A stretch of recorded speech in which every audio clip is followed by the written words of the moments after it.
Hola, ¿qué tal? Bienvenidos a este cuarto video de la serie de 5 que estaremos preparando como parte de la serie de videos para el servicio social de la licenciatura en Derecho de Universidad Ciudadana. En este cuarto video vamos a hablar de algo muy importante, que es el juicio de amparo, pero vamos a ejemplificar su procedimiento, el cómo se tramita el juicio de amparo, en este caso el amparo directo, cuál sería el procedimiento para tramitarlo, y lo vamos a hacer utilizando un sencillo ejemplo con una situación ficticia, pero que nos va a esclarecer bastante cómo se tramita el amparo directo. Empezamos. Juicio de amparo directo. El juicio de amparo. El amparo directo. En este caso, en el ejemplo, vamos a simular al quejoso, la empresa Patito SADCB, y la causa del amparo de esta compañía es que se promovió amparo directo en contra del laudo emitido por la Junta Local de Conciliación y Arbitraje en la ciudad de Mexicali, en donde se condena a la empresa al pago de indemnización constitucional, prima de antigüedad, vacaciones, prima vacacional, aguinaldo y horas extraordinarias en favor de uno de los trabajadores de la empresa por despido injustificado. Estas serían las causas del amparo. Presentación de la demanda. Según lo estipulado en el artículo 170 de la Ley de Amparo, para poder interponer la demanda, se contará únicamente con 15 días hábiles para que el derecho no prescriba. Preceptos y derechos humanos violados, en este caso serían los derechos fundamentales de legalidad y seguridad jurídica, estipulados en el artículo 14 y 16 de la Constitución. Persona moral también es sujeto de derechos humanos. La demanda. La presentación de la demanda se deberá promover dentro de un plazo de 15 días hábiles contados a partir de la notificación del laudo. Esto según el artículo 17 de la Ley de Amparo. La notificación por conducto de la autoridad responsable. Presentación de la demanda. La demanda deberá entregarse con copias de traslado para cada una de las partes que conforman el juicio, y el quejoso presentará la demanda ante la autoridad que emitió el laudo. Artículo 176 de la Ley de Amparo. El escrito de demanda deberá contener nombre y dirección del quejoso y tercero interesado, el trabajador, así como de la autoridad de la que emanó el acto, autoridad responsable, acto reclamado, fecha y conceptos de violación. Autoridad responsable. Autoridad responsable, en este caso serían la Junta Local de Conciliación y Arbitraje de Mexicali, el presidente de dicha junta, así como el actuario. Los supuestos. El presidente del Tribunal Colegiado de Circuito deberá resolver en el plazo de 3 días si admite, previene o desecha la demanda. En el primer supuesto, según el artículo 177 de la Ley de Amparo, está la prevención. Por no exhibir las copias para correr traslado, por no presentar todas las copias necesarias o que la demanda sea obscura o irregular. En este caso, la autoridad previene y se cuenta con 5 días para subsanar, y de no hacerlo se entenderá como no presentada la demanda. En caso de que el quejoso sea trabajador, se subsana por la autoridad. Esto según el artículo 177, segundo párrafo de la Ley de Amparo. Vamos al segundo supuesto. Se desecha la demanda por ser improcedente, ya sea por ser extemporáneo, que no se haya agotado todos los medios de defensa ordinarios, o por improcedencia. El artículo 104 de la Ley de Amparo establece el recurso de reclamación si la demanda es desechada.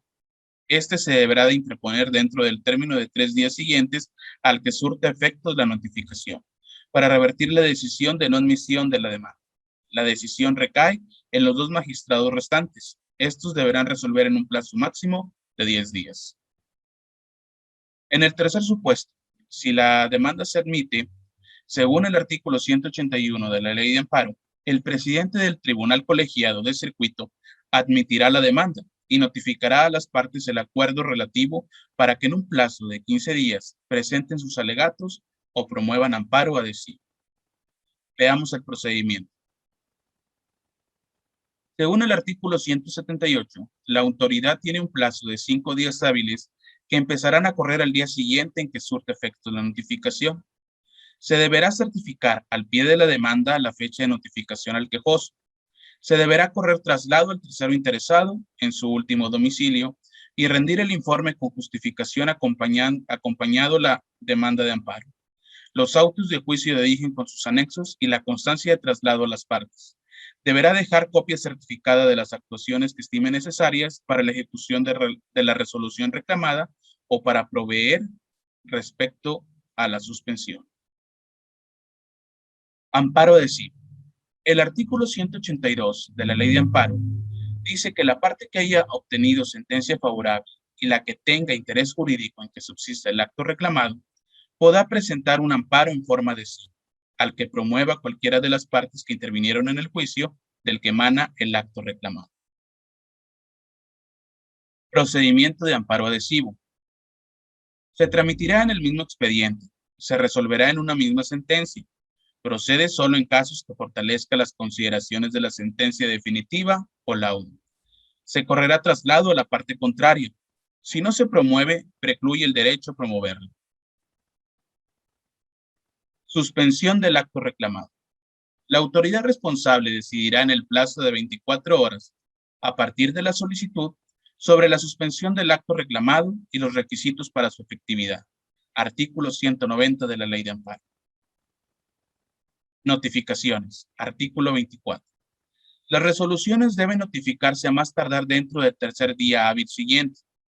El quejoso y el tercero interesado podrán autorizar a cualquier persona con capacidad legal exclusivamente para oír notificaciones. Las notificaciones en los juicios de amparo se harán en forma personal. En el caso de la autoridad se le notifica al titular o particular señalado como autoridad responsable, solo en el caso de la primera notificación. Por oficio. A la autoridad responsable, salvo se trate de la primera notificación a un particular señalado como tal.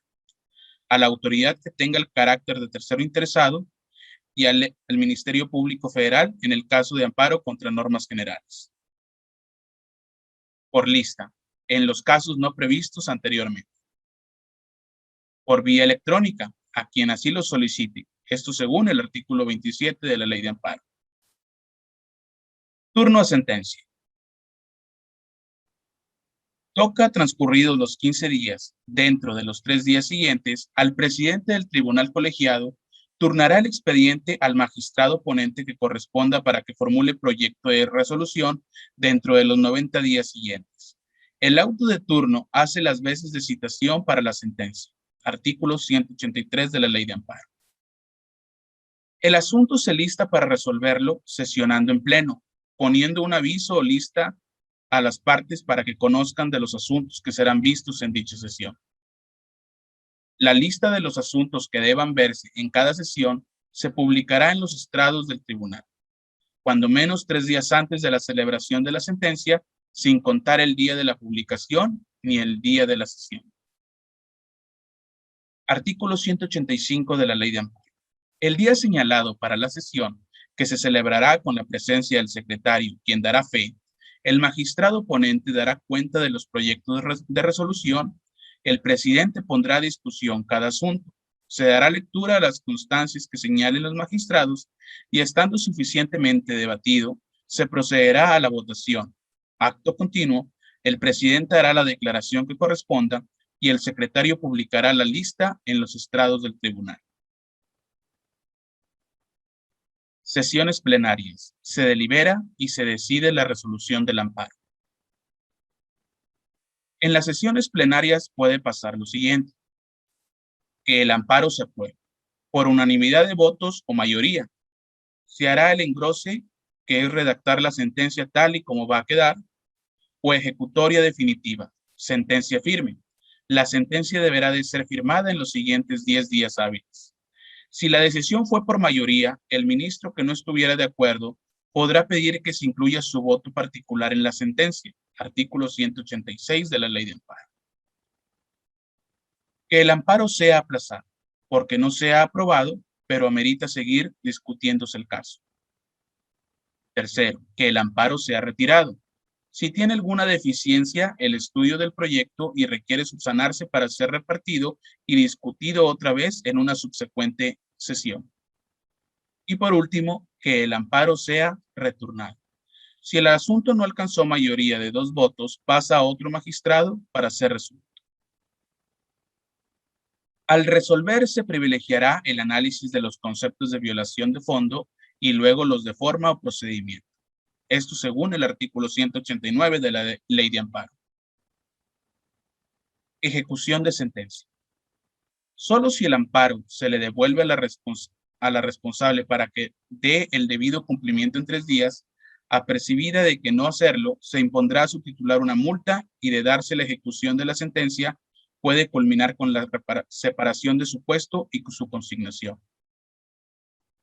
Al ordenar la notificación y requerimiento a la autoridad responsable, el órgano judicial de amparo también ordenará notificar y requerirá al superior jerárquico, que de no demostrar que dio la orden, se le impondrá a su titular una multa y que incurrirá en las mismas responsabilidades de la autoridad responsable. Artículo 192. Pronunciamiento. Una vez pronunciada la sentencia y que el órgano judicial de amparo reciba el informe de la autoridad responsable de que ya cumplió la sentencia ejecutoria, ésta dará vista al quejoso y en su caso al tercero interesado, para que en el plazo de 10 días manifiesten el defecto o exceso en el cumplimiento de la sentencia. Transcurrido el plazo dado a las partes con desahogo de la vista o sin ella, el órgano judicial de amparo dictará resolución fundada y motivada, en que declare si la sentencia está cumplida o no, si incurrió en exceso o defecto o si hay una posibilidad para cumplirla. Artículo 196 de la Ley de Amparo. Cumplimiento de la sentencia. La ejecutoria se entiende cumplida cuando lo sea en su totalidad, sin excesos ni defectos.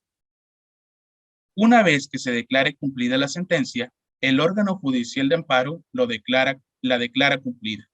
Ordenará el archivo del expediente. Si no está cumplida o no cumple totalmente, no lo está correctamente o se considera de imposible cumplimiento, remitirá los autos al Tribunal Colegiado de Circuito o a la Suprema Corte de Justicia de la Nación.